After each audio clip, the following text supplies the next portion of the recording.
Hey guys, Professor Bill, Comic Book University, and Silver Surfer Rebirth, issue number 2. The cosmic wasteland spread before his eyes. That sounds cool, right? My voice with the wind in the background. It's windy AF. So, this was a fantastic comic book, man. I felt like almost crying while I'm reading this. I don't mean for it to be an accusation against pretty much all the other comic books out there, but the old way of doing things, where you're just telling the story. You're not trying to do all these flippy, nonsensical things. You just, here's a story and you're just telling it. Like, it's so much simpler, than people imagine it to be. This is fantastic. Guys, gonna get into the art first. It was freaking amazing. I don't want to talk about it anymore. But moving on. The symmetry.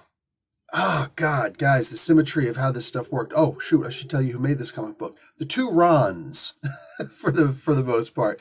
Ron Mars is the writer, and Ron Lim is the penciler. Don Ho on inks, Israel Silva doing the colors, and VC's Josebino doing the letters. Silver Surfer, of course, was created by Stan Lee and Jack Kirby. Man, there's a couple of variant covers out there and whatnot. Feel free to grab them. Dude. This book, dude, you got multiple great aspects of it. Silver Surfer shows up and sees Thanos, as we saw from the previous issue, and he's like, "Why did you kill Captain Mar-vell?" He's like, "I can assure you, I didn't." Silver Surfer, I know that he's been around for a while, but understand the way that Silver Surfer is usually written is somebody who has, first off, cosmic awareness. He can feel, like a sixth sense for the universe itself. When some greater being is around him, he can sense its presence. You can't sneak up, for the most part, on the Silver Surfer, right? It's got to be, his mind has to be seriously distracted. But like, better than a spider sense is his ability to just set his mental fingers out into the rest of the universe and feel the presence of this, that, and the other thing. And Thanos just being this ridiculous powerhouse, Surfer, while Surfer is a philosopher who is seeking wisdom, and he has a bit of naivete about him. I love when he's written this way, because he was under servitude to Galactus for so long, right? It's a big deal. It's such a huge deal. And this is clearly back during the time, right when the Infinity Watch had formed, immediately after the events of the original Infinity Gauntlet series. Man, a great time in comic books. Guys, if you haven't read the Infinity Gauntlet comics, I know there are going to be some things that are going to make you think it's a little bit, a little weird, but really read it. All 6 issues, read them, and get the feel that each character, and this was done by Starling, not by Jim Starling, in case you don't know, not by Ron Mars.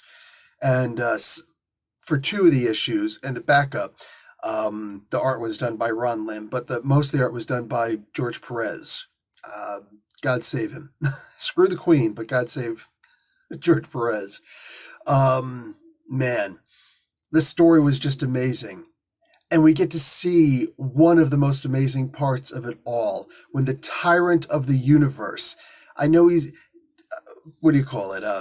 Jim Starlin said that Thanos, he just made Thanos to be essentially a rip-off character of Darkseid. Yes, he did. But then he evolved him into so much more. Jim is an extremely humble, for the most part, an extremely humble individual, and he admits that he created the character just, I'm just going to make a rip-off of this very cool character, Darkseid. But Thanos, in my opinion, my personal opinion, has more continuity, more consistency in that continuity, and I feel like he's a better developed character than Darkseid. Anyway, so when he just had world power and then turns everything away to be a farmer, it's emblematic of the idea that he's given up his ambitions, which is a big deal since he knew his ambitions led him to his own downfall. So instead, he just wanted to put seeds in the ground, add water, and grow a harvest. I mean, that's pretty cool for a being that, for the most part, doesn't really need to eat. You know? Oh, man, so to see his old clothes on the Scarecrow again, that was great. And there were a lot of really great moments in here. Thanos being a ridiculously powerful character who can't fly.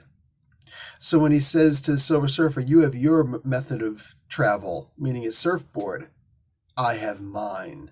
He went and he did the snap, and right away Surfer's like, I'm warning you, don't mess around. Because Thanos could do the snap, and all of a sudden, shit's about to go down. No, in this case, he does the snap, and the side of the wall opens up, and oh look, that's where he parked his car. The Thanos throne. The chair. Man. You saw it slowly, like there was a reveal. There were 3 panels where you saw the thing open, you couldn't see what was inside. Then you see a little corner sliver of it, and it's like, the hell is that? And then you realize it's the chair. When it fully comes out, it's like, oh, dude. The guy had an introduction for the chair. And it was awesome. It landed. Not just the chair. The chair actually took off. But no, like the reference, it landed.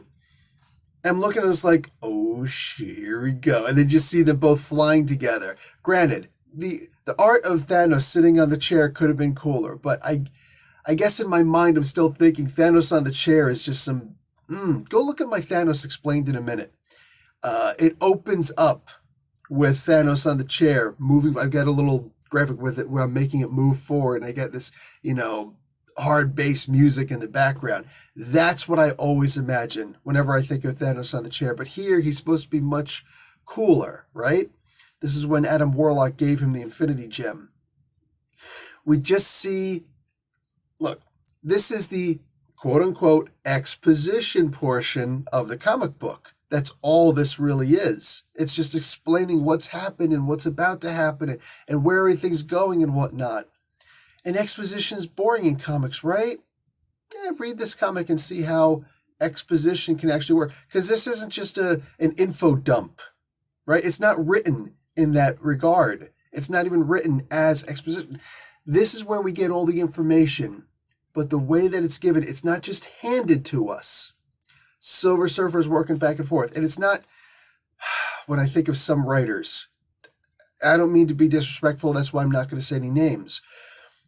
I want to praise Ron Mars without insulting anybody else, just simply kind of putting everybody on notice, right? Like, this is how it's done. The old school way of doing things. This is how you're going to put more asses in seats. This is how you're going to get more people to start reading comic books and people like me to come back to comic books. Right like this. Ron Mars wasn't even the best freaking Silver Surfer writer, for crying out loud.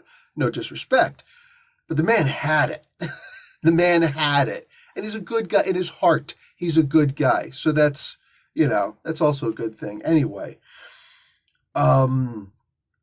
brother, when you got characters who actually feel like themselves, when they feel like themselves, and the part I was going to say is when you have other writers and it's like, here's a whole lot of information. Let's break it up with the other person, who's receiving the information, who we're seeing and hearing through their eyes and ears. They'll usually be like, wait, I don't understand. What do you mean? Silver Surfer didn't do any of that. Look at how it was done. Read how Mars had the Silver Surfer interacting with Thanos. Look at how different events also change certain things, right? The cracks in reality, the shattered, represented by the shattered glass, the insinuation, the innuendo, all of this. That's what broke up the conversation. That's what broke up this, what would have just been an infographic, a Star Wars, info crawl at the beginning of the frickin' conversation, right? That's how we got all the information broken up by little parts of things that made us think about something else, and then we returned to this, not just a verbal interrupter, right? We actually had things to genuinely break up the info that was coming at us. So we didn't think, well, you could have just saved all your money and just sent us a postcard with all this stuff written down on what's going on. Because I think I could have figured out most of it, on my own. Instead, he's actually educating the Silver Surfer, bringing him up to speed. Aside from a quick little foray, there was no action in this comic book, but you're glued to it because of the way that the info that was coming to us was broken up in multiple different ways. Look, if you have the ambition to write a comic book, I sure as hell don't, but if you do, this is one of the many ways that you can do it. It's probably the simplest of ways also. Write the comic book like this. Make this character. Make this comic book. Make a story where a hero is actually learning, where he's figuring things out, where there's a little bit of fighting back and forth, right? A little bit of, I'm not going to just take this info, because you can't walk up to anybody on the streets, right? Aside from your own kids, you can't walk up to anybody on the streets and just say, hey, here's my political opinion, and take it as fact. You can't do that because they're going to have their own way of doing this. And the same thing with religion, same thing with, financial records, right? Same thing with pretty much anything. What's the best way to wipe your butt? Or just to clean your butt even, right? Let's expand it. Is the bidet the best way? Is a wipe the best way? Is good old toilet paper okay? Do you get a little judgy when someone only has one ply in their arsenal, right? Like, there's so many different ways of doing things. It's, to me, right? To me, nothing comes cheap. Nothing comes easy. And if it does, it's not worth it. This is how you give information to a reader, where things that you already know, you're interested in seeing how the recipient, because we're the ultimate recipient, but the proxy recipient of this information, in this case, the Silver Surfer, in all cases, the protagonist, the person who's moving the story forward, that is what's important. That's what's going to make a story drive forward. How is this person taking this information? And can we sympathize with the way that they're taking this information? Or are we just saying, dude, you're being an idiot, just take it and go, But no, in this case, the fluidity of the story, this is how you write a comic book. I have zero complaints about this. Zero. Guys, I will talk to you later. Go out and get this series or put in a pre-order, ASAFP, for the whole thing. I'm actually planning on just getting the graphic novel on the graphic novel. Wish this could have been a graphic novel. As it stands, these first two issues, this could have been a graphic novel, bro. But I plan on getting the trade paperback on this one. I'm in love. I'm in love, and it gives me hope for the future of comics. I'll talk to you guys later. Oh, you know what? Little sidebar for those of you who stayed this late. By the way, like the video and watch an ad. Damn it. And here's a little bit of time for you. Hey, check it out. Went to Gotham Central. Again, I haven't been there in freaking forever, but after a karate class with my kids, I went in and got this was a beautiful story, right, from the X-Men. This was a beautiful story where Dazzler died, and Juggernaut, being a fanboy, an over-excessive fanboy. Claremont, man, he had some great stories back then. There you go, the first appearance of this new team right here. Stonewall, to me, it's it's a great character who could have been so much better, right? I would love to have seen Stonewall doing some serious stuff. Anyway, like, these are characters who were, in my opinion, they were very, very well written. First appearance of Jubilee. This is the second time I bought this one. Whatever, I have a feeling it's going to go expensive one of these days. This was just a fantastic comic book. I believe this was the first appearance of Roma. And boom, first appearance of the real Cosmic Ghost Rider. For anybody who thinks that Donny Cates created the Cosmic Ghost Rider, he just said, what if he was Frank Castle instead? This is the first appearance of the Cosmic Ghost Rider. Boom, just saying. And everybody knows the first appearance of X-Force as well. It's not the first appearance of all these characters like Feral and whatnot, but it's the first appearance and mention of X-Force, right? From the New Mutants. This is the final issue, number 100 of X-Force. I think that's all that I got. Yeah, back to there. Anyway, guys, I will talk to you later. Like I said, like the video, watch an ad. Love and peace. Professor Bill, Comic Book University. Class dismissed.